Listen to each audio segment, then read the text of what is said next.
सब देखने और सुनने वालों के लिए मोहब्बत भरा सलाम। आज नई अपडेट के साथ आप देख रहे हैं YouTube channel message of Islam. Pakistan में अहमदिया मुखालफत उरूज पर। एक अहमदी भाई के मर्जर को कैसे हार्ट फेल में मुंतकिल कर दिया गया, रिपोर्ट कैसे चेंज की गई, सारी हकीकत बयान करेंगे।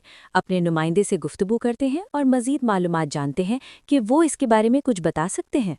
जी बिल्कुल। बलवार के इलाके में एक साहब थे, नाम तैयब रसूल, उम्र तकरीबन 53 साल। ना कोई बड़े ख़ानदान का सहारा, ना कोई सियासी ताकत, सिर्फ एक आम शहरी जो अपने हक के लिए खड़ा था। उनका एक केस वफाकी मुहतसिब पंजाब के पास ज़ेरे समात था, जो उन्होंने असिस्टेंट कमिश्नर भलवाल और टाउन म्यूनिसिपल ऑफिसर भलवार के खिलाफ दायर कर रखा था। मामला उनके घर के बिल्कुल करीब से गुजरने वाली पाइपलाइन का था। तैयब रसूल साहब का मौक़िफ़ बिल्कुल वाज़ेह था कि पाइपलाइन यहाँ से ना गुजारी जाए, चंद फुट आगे कर दी जाए ताकि मेरे घर और तामीर को नुकसान न पहुँचे। फिर आगे क्या हुआ? ये कोई वक्ती तनाज़ा नहीं था। तकरीबन 1.5 साल से ये केस चल रहा था।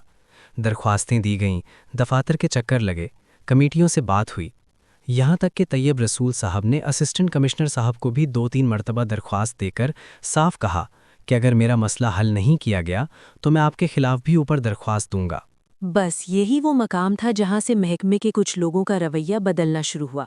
लोगों में उनकी मुखालिफत की जाने लगी, क्योंकि उन्होंने महकमे को बराह रास्त फरीक बनाया था।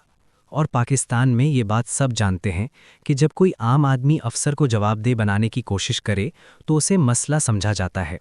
अब आते हैं उस रात की तरफ जहां से सब कुछ बदल गया। इसके बारे में कुछ बता सकते हैं? इब्तिदाई इत्तलात के मुताबिक और वहाँ नस्ब कैमरों से ये बात सामने आई कि तैयब रसूल साहब के घर के बाहर कुछ लोग काफ़ी देर से बैठे हुए थे, और ये रात के टाइम इनको देखने के लिए जब बाहर गए हैं तो वहाँ से तकरीबन कोई 12:05 पे ये फायर की आवाज़ आई है। तो देखा कि इनको गोली लगी और ये वहाँ पर गिर गए हैं। अच्छा, फिर घर के लोग और इर्द गिर्द के लोगों ने क्या देखा, क्या बताया? घर के लोग भी पीछे ही जल्द गोली की आवाज़ सुनते ही बाहर आए तो देखा कि तैयब रसूल साहब ज़मीन पर गिरे हुए हैं और उन्हें गोली लगी हुई है।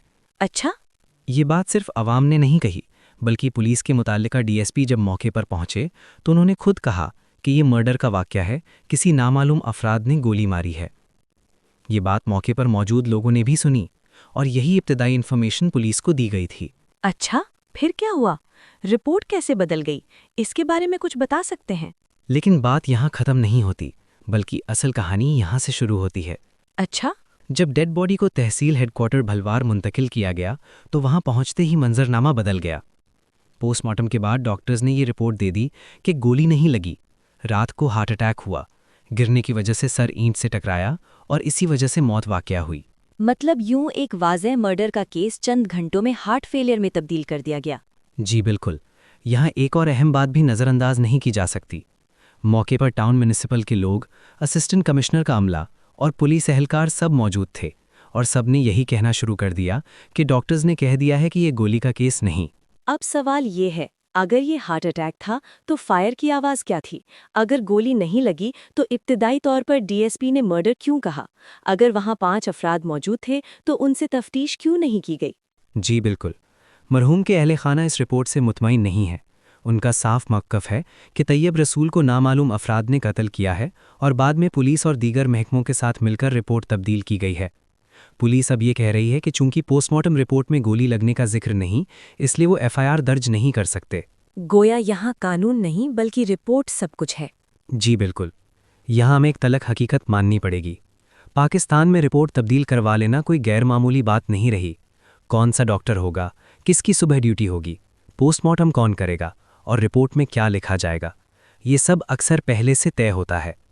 कत्ल के बाद कार्रवाई नहीं होती, बल्कि कार्रवाई पहले तय कर ली जाती है। अगर बंदा मारना मुश्किल नहीं तो बंदा खरीदना भी कोई मुश्किल काम नहीं। यही तासुर आज अवाम के दिलों में बैठ चुका है। ताकतवर के लिए इंसाफ आसान है, कमज़ोर के लिए इंसाफ एक ख्वाब। जी बिल्कुल सही कहा आपने, मगर पाकिस्तान में सब कुछ मुमकिन है। डॉक्टर तब्दील कर लो, डॉक्टर की रिपोर्ट तब्दील कर लो और जो मर्जी आप रिपोर्ट बनवा लो। पोस्टमार्टम की ये पहले उन्होंने कार्रवाई की होती है, ये नहीं कि कत्ल के बाद शुरू होता है। ये काम ये पहले बता दिया जाता है कि कौन सा डॉक्टर होगा, सुबह ड्यूटी पे किसने ये पोस्टमार्टम करना है, इसको पहले खरीद लिया किया जाता है। जिस तरह हमें भी यही जो एक खदशा है, क्योंकि जिस तरह उनका वफाकी मोहतम के पास केस लगा हुआ था और उन्होंने असिस्टेंट कमिश्नर भलवाल को और टाउन कमिश्नर को फरीक बनाया हुआ था, तो वहाँ पर उनकी बहुत ज़्यादा लोगों का गलत रवैया था। लोगों में उनकी मुखालफत की जाती थी क्योंकि उन्होंने महकमे को बराह रास्त मुलविस किया था। और बल्कि ये भी यहाँ तक भी है कि असिस्टेंट कमिश्नर साहब के पास भी 2-3 दफ़ा दरख्वास्त दी हुई थी और उनको ये भी कहा गया था कि आप मेरा काम नहीं करवा रहे तो मैं आपके खिलाफ भी जो है वो ऊपर दरख्वास्त दे दूंगा। तो जाहिर है ये जो महकमा है इन्होंने अपनी तो कार्रवाई करनी होगी, और डॉक्टर्स के साथ मिलकर रिपोर्ट को तब्दील करना पाकिस्तान में ये तो एक नॉर्मल सी बात है कि आप किसी भी डॉक्टर के साथ मिलकर एमएस के साथ मिलकर रिपोर्ट तब्दील करवा दें, क्योंकि अगर रिपोर्ट सही आएगी तो पुलिस कार्रवाई करेगी। और जैसे ही ये पता लगा है, रात तक हमें ये इत्तलात मिली थी कि उनको इन अफराद ने सर पे गोली मार दी है, लेकिन जैसे ही सुबह इस बात की दोबारा हमने तफ्तीश की तो पता ये लगा कि डॉक्टर ने कहा है कि ये हार्ट फेलियर की वजह से डेथ हुई है।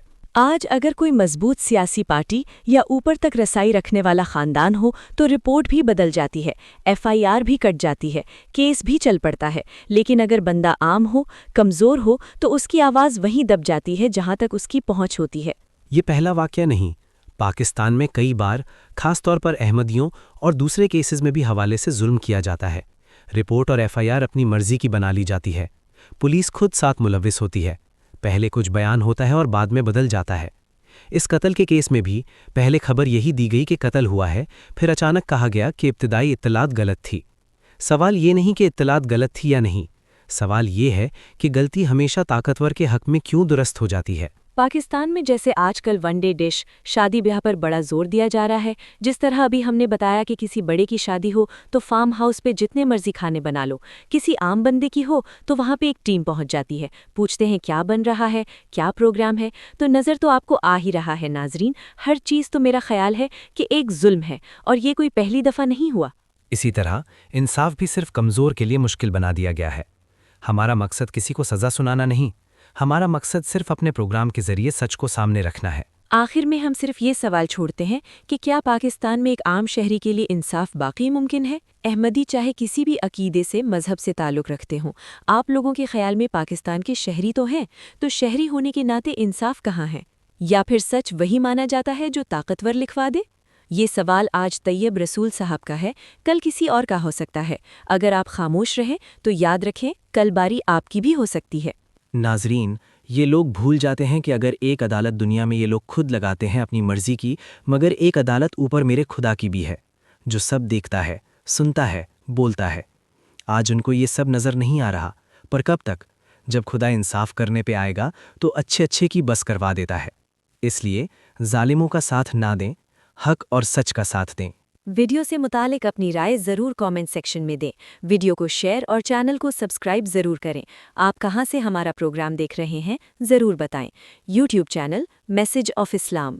तो रखते हैं मुसलमानों का दीन, दिल से है खुदा में खत्मुल मुरसलीन।